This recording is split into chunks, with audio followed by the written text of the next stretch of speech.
Hey, Gearoid, how are you? John Harrington here. How's things? How you John? Well, come here. I'd imagine there's a really good buzz in the camp after the Munster final. Obviously, to win a Munster final is great, but to do it in the manner you did, I'd say adds a few percentage points. Yeah, I was actually at home yesterday. My father asked me the same thing. He's always looking for nuggets of information, just like Gear. But yeah, it was sure. Look, it was obviously brilliant. Dressing room after the game was a lot of relief as well as satisfaction, I suppose, after the second half performance, because we obviously weren't happy with how things were going at half time, and we knew that we were miles off it, and Tipperary were well on top, but we know there was a long way to go as well, especially in that heat. And it was just, as I said, it was a lot of relief and satisfaction after the game that we were able to turn it around, especially when that third quarter, a lot of things went right for us, and we were on top, and we were able to get back into the game. And in the fourth quarter, then we pushed on from home. So yeah, we were delighted. I suppose we were delighted as well that we just you've a nice little break then after the Munster final. 3 weeks is the longest break we had all year. We 2 weeks after the Cork game to the Tip game, so it's kind of nice we were given a couple of days off and we went back training then midweek after that, and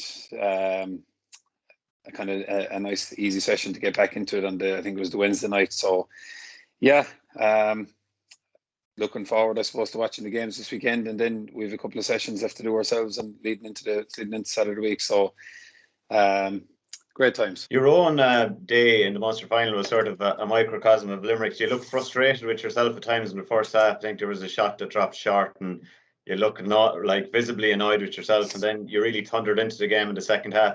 It's not easy to switch that up in a game like when things are going against you, to mentally not let that get on top of you. Did you have a chat with yourself at halftime, or what sort of tools you rely on in a situation like that? Well, I suppose that comes with experience. Once upon a time, I wouldn't have been as calm as I was at halftime. The most important thing is just not panic. As I said there at the start, like we knew there was still a long time to go in that game. There's the ones of 40 minutes realistically with extra time and everything going on. So I suppose, as I said, it just comes from experience, learning from past failures where you say haven't got into a game in the first half, and then the second half maybe you might be taken off after 15, 20 minutes, and you look back on what went wrong.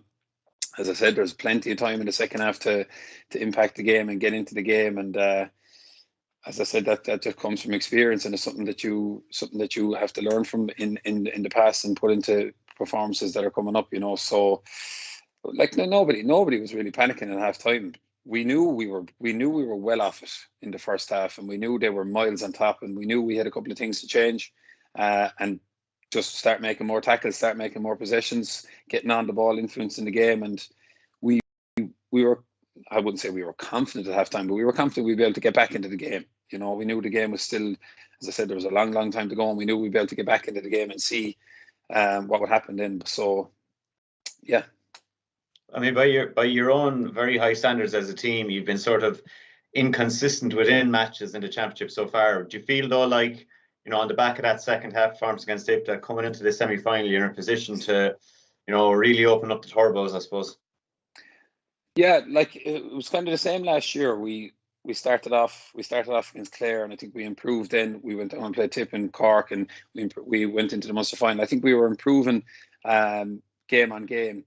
And I think we've done the same this year. I think we improved after the Cork game into the Tip game, albeit would have a poor first half. We just made a lot of mistakes in the first half, more so, and a really poor performance. So I don't think it was a really poor performance. We just made a lot of mistakes when we had the ball, and we got punished for it quite significantly by Tip. So hopefully, I suppose time will tell. And Saturday week we'll know whether we will need to improve again going into the semi-final. We could be playing a team that could be on the back of a couple of really tough games. So we'll have to be ready on Saturday week, but I do believe that we are improving. And as I said, I suppose we will see on Saturday week. Thanks, Rod. Gearoid, I'll jump in there if you don't mind. How's it going? Anne-Marie from Virgin Media. How are you? How are you, Anne-Marie? Good. I won't keep you too long. Just wondering, is it difficult now managing the expectation from the Limerick public? Obviously, you've never won back-to-back Liams, so how much attention Are you getting how much are you feeling carrying that weight of kind of expectation that's building up? It's not really something that we've talked about, being honest with you, Anne-Marie, because there is no point talking about it when you're only in an All-Ireland semi-final. I know it's kind of the board answer, and I've said it loads of times before, but when you start thinking about winning back-to-back Liam McCarthy's when you're not even in an All-Ireland final, that's when you can get caught. You know, we're going to be playing a team on Saturday week that's possibly come through a couple of qualifier rounds. They've obviously gone after coming through a tough quarter final, and they're going to be ready.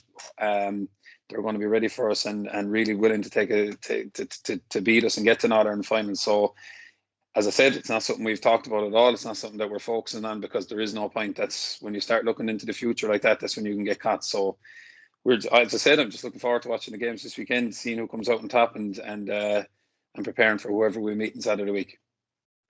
Yeah, I know you probably won't tell me now, but have you any preference as to who you meet now Saturday week?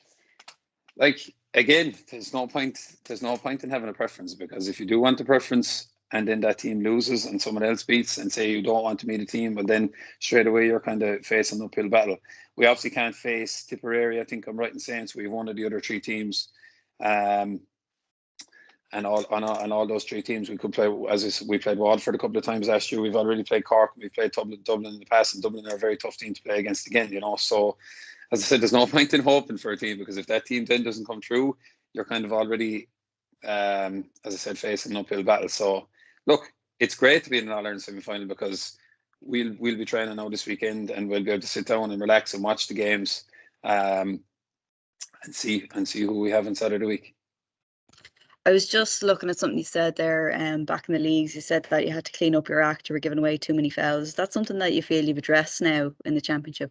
I think so, yeah. I think, I haven't looked at the stats in it now, but I do think that as a team, and we're not giving away as much fouls. I would hope, as I said, I haven't looked at the stats, so I might be wrong with this, but I don't think we've been giving away as much fouls as maybe we had in the league. And look, that was on us. It's easy to blame referees, or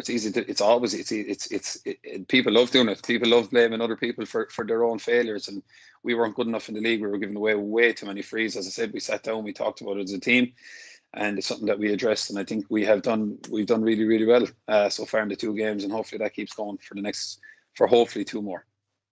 Sorry now if you answered this already. I know I had to just go set up a recording, and I heard you talking about this when I came back, but people are still talking about that incredible comeback against Tipperary. How much has that further increased your belief and your confidence that you can go all the way again this year?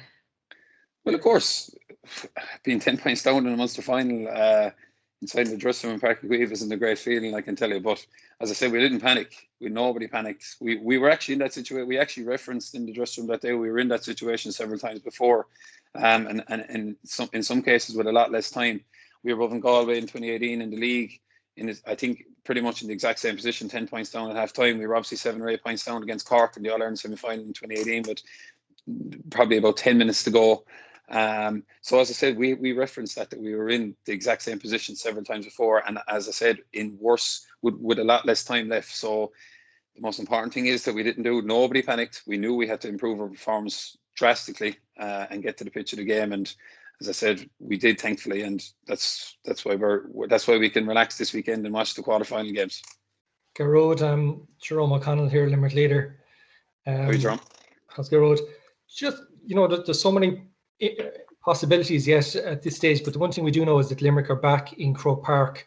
There was many as a year, across living memory when Croke Park seemed a distant journey for Limerick hurling fans. But you must feel very at home up there at the moment. Yeah, thankfully, I suppose, Jerome. As a young fella, for years, I was going to Croke Park not just to watch Limerick games. Limerick weren't there as much as I would have liked when I was young fella growing up. I'm just a massive GAA fan. I have cousins in Dublin. I used to go to Dublin football games. I used to love going to the All-Ireland hurling final, the All-Ireland football final, regardless who was in it. So I used to love going to Croke Park. I came on the panel in 2016 after the under-21 victory in 2015, and we didn't even get to Croke Park till 2018. I'd never played there, and something I've spoke about before in the lead up to the All-Ireland semi-final against Cork in 2018. I had to do a bit of work with Caroline because I had never been there. It was my third year on the panel and my first time getting there after 3 years. So thankfully we've been there. We've been there every year since. as I always said growing up, like All Irelands are won in Croke Park. That's where you want to be, That's where you got, if you want to win in All Ireland, you got to be able to perform in Croke Park. And look, if you can't perform in Croke Park, well then, it's the best hurling field in the whole country. It's the best stadium in the whole country. It's one of the best stadiums in the world, in my opinion. 82,000 people inside Croke Park back in the day, back in the good days. Like on All Ireland semi-final day. I actually believe that All Ireland semi-final day is arguably just as special as All Ireland final day, because All Ireland final day there can be a lot of neutral supporters. Every county gets a certain amount of tickets for the All Ireland final, whereas the All Ireland semi-final can be real 50-50.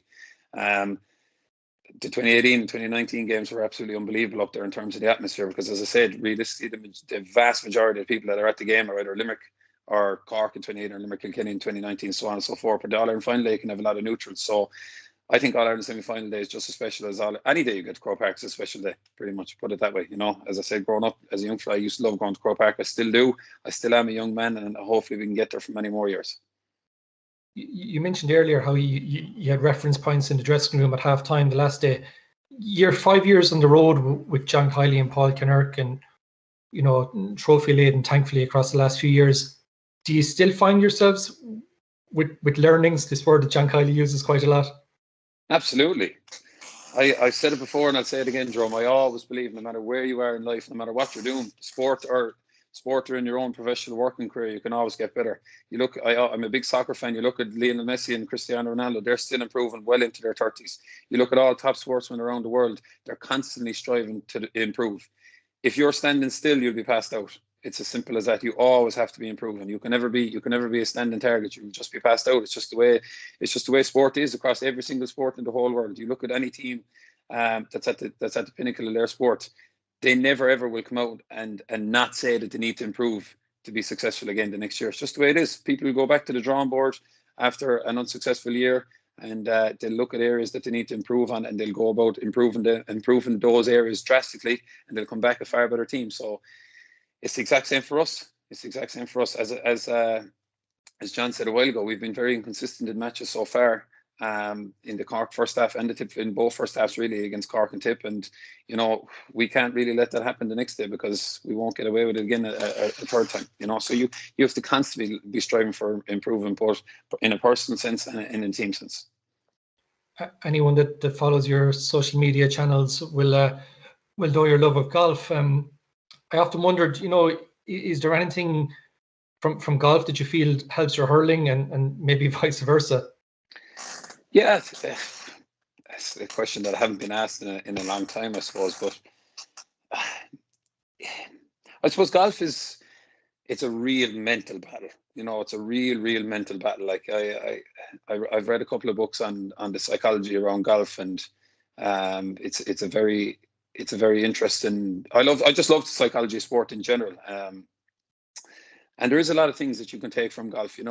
Like one being actually, now that I think of it, is that Tiger Woods, anytime he used to hit a bad shot, he used to be annoyed for a couple of seconds, but he'd always pick a point in the fairway, maybe 10-15 yards ahead of him.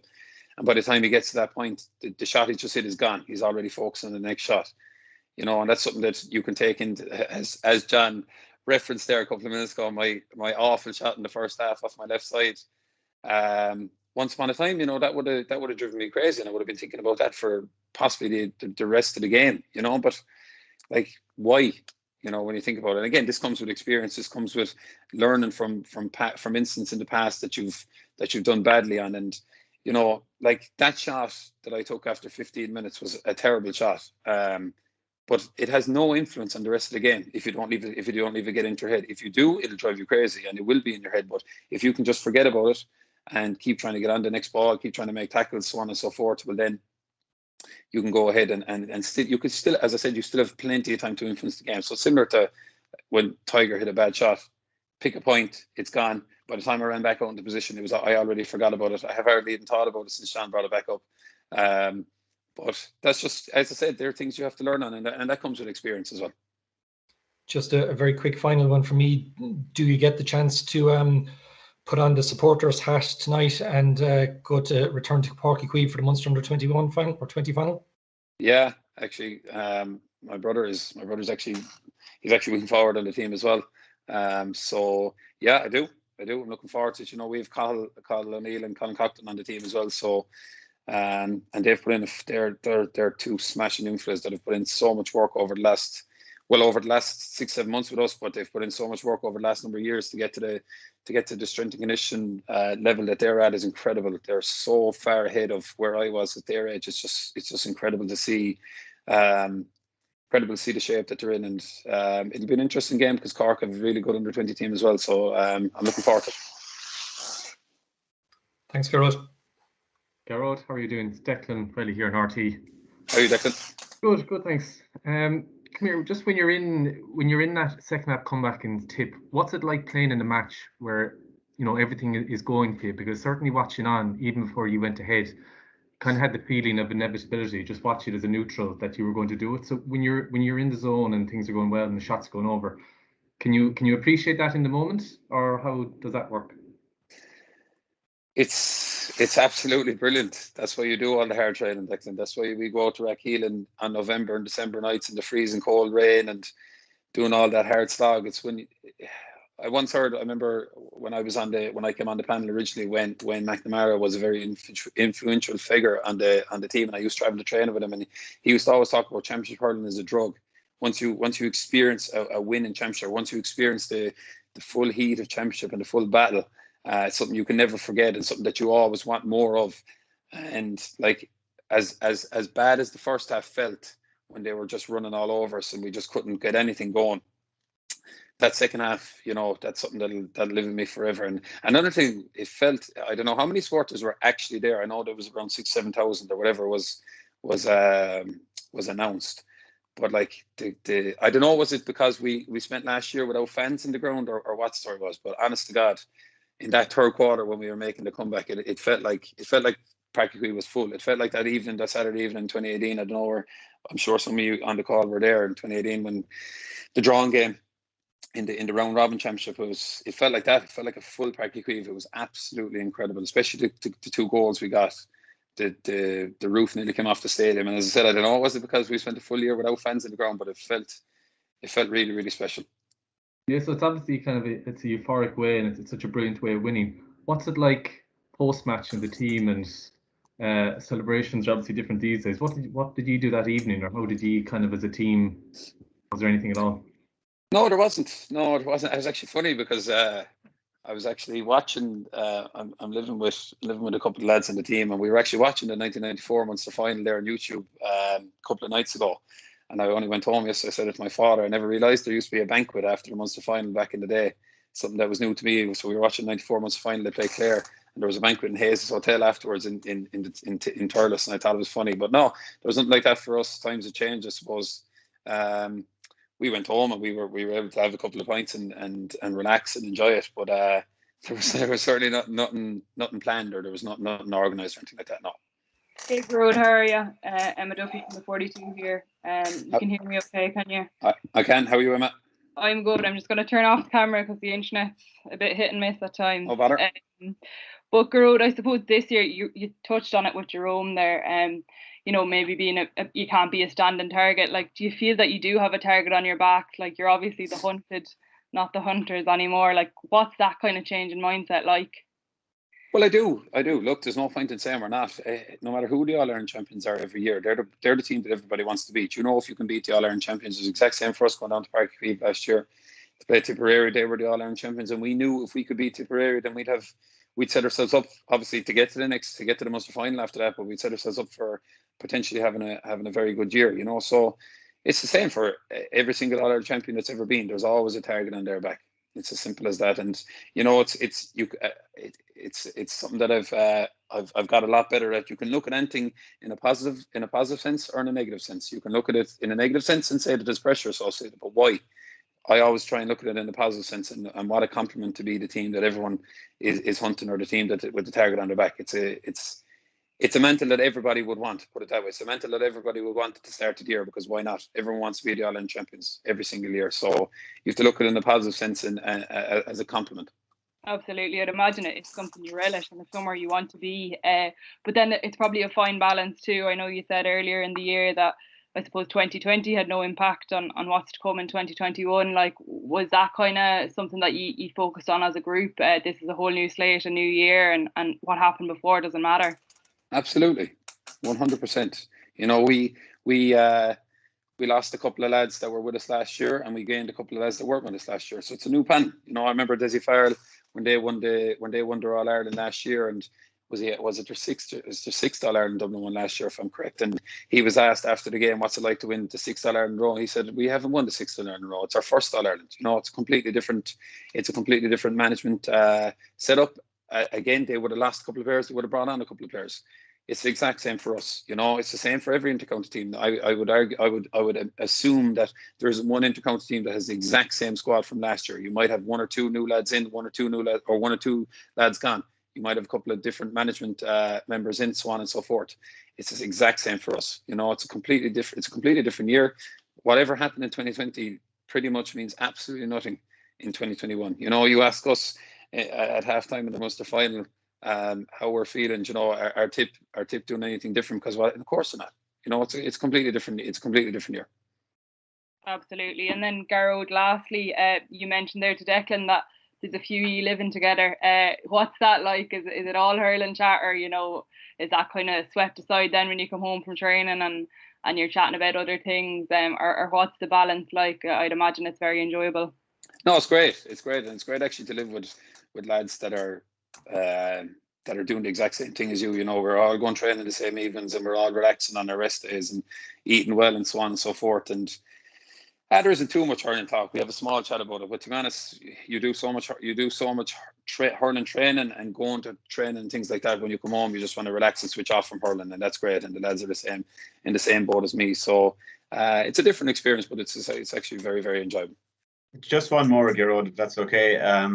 We were chatting to Sean Finn yesterday, and just from a teammate's point of view, can you just talk to me about what Sean is like as a fella, and what's he like to hurl with? He's one of the fellas I'm living with, so he wouldn't be the cleanest anyway. When he messing. Shawnee's a good friend of mine. Look, I suppose there's a reason why I'm living with. We get on so well together, you know. We have similar beliefs around the game. Like, it's one thing that I've really tried working with Caroline over the last couple of years is just relax and enjoy it as much as you can, you know. I kind of listened to a couple of those podcasts that Brian Carroll does, The Hurler's Life. I don't know if you listen to any of them, and he always asks the question, is there any regrets that you have in your hurling career? And some of the greats of hurling, you know, have said that I wish I enjoyed it a small bit more. And like, you know, like these are the days of our lives. You know, I'm 26, I'm 27 now in 2 weeks' time. I won't be at this forever, you know. For a long time, Limerick haven't been at the top table in hurling, where they're consistently able to challenge for Munster titles, consistently able to get to Croke Park, consistently able to challenge for All Ireland titles. And you know, it may not last forever. It definitely won't last forever for me. You know, so you just have to enjoy it, and it's a great way to think about things. As I said, you can look at things in a negative sense, you can look at things in a positive sense, and it's just a great time to be. I'm just extremely lucky to be in the position that I'm in. You know, to be injury free at the moment, and you know, I had an injury after one of the league games this year against Galway, and I was out for 4 or 5 weeks, and you know, you kind of have doubts in your head as to whether, you know, will this injury keep me out for a long time? Will it mean that I won't be able to get enough training into my legs to be fit for championship, to be able to start in championship teams? You know, so you just gotta, like, the weather over the last couple of weeks has just been unreal to be able to go training in shorts and a vest, and putting on sun cream before training. You know, it's just brilliant. You know, training inside the Gaelic grounds in 25, 26 degrees heat, going down to Páirc Uí Chaoimh with fans back in the stadium and 7,000 fans back in the stadium, being able to give a ticket to your mother and father and your brothers and sisters, and they're just so delighted to go down to the games. You know, it's just brilliant. You know, and you sometimes have to take a step back and just appreciate the position that we're in. You know, to be able to give so much hope and enjoyment to people in over a really last difficult 18 months is a privilege. And in terms of Sean the player, having a lad like that cornerback who, you know, he's not just a sticky marker, but he seems to lift the crowd, and I presume the team as well with some of the stuff he does. I'd say he's a great guy to play with, is he? He is, of course. He goes about his business in a quiet manner. He doesn't say a whole lot, but his actions speak a lot louder than words. And as I said, he he's just incredibly consistent. I don't know how he does it. He just goes about his business every single day, and he always is just very consistent in his performances. And as I said, when you're living with a fella like that, you can pick up on a couple of things on how they do and how to go about their business. And you know, as I said, you're always striving for improvement, so you can always pick up a couple of things off lads that are always consistent and always give their best. As I said, all you can do is give your best, and after that, everything else is a bonus. Who else is in the house? Yourself, Sean? Who else? Myself, Sean, and Dave Reedy, and the three girlfriends. So it's ideal. It's an ideal setup. And there's a few other lads living just down the road. 6 or 7 other lads living down the road from us as well. So as a teacher, you know, you're after in the summer, and there isn't a whole lot to do. So it's just nice to be around other people and stay busy and just